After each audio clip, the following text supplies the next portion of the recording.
അസ്സലാമു അലൈക്കും. ഹായ് കൂട്ടുകാരെ, ഞാൻ നിങ്ങൾക്കൊരു കഥ പറഞ്ഞു തരാം. നിങ്ങൾക്ക് കഥ ഇഷ്ടമാണോ?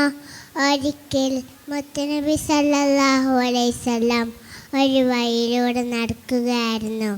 അപ്പോൾ ഒരു വീട്ടിൽ പുള്ളിമാനെ കെട്ടിയിട്ടിരിക്കുന്നത് കണ്ടു. മുത്തുനബിയെ കണ്ട മാൻ, യാ റസൂലല്ലാഹ്, എൻ്റെ അടകിൽ പാൽ നിറഞ്ഞിരിക്കുകയാണ്. എൻ്റെ 2 കുട്ടികൾ കാട്ടിൽ വിശന്നിരിക്കുകയാണ്. ഞാൻ പോയി അവർക്ക് പാൽ കൊടുത്ത് വരുന്നവരെ അങ്ങ് ജാമേ നിൽക്കണം. മുത്തുനബി സല്ലല്ലാഹു അലൈഹി വസല്ലം വീട്ടുകാരനോട് വാങ്ങി വിട്ടയച്ചു.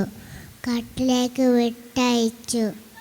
ആ മാൻ വരുന്നവരെ മുത്തുനബി അവിടെ നിന്നു.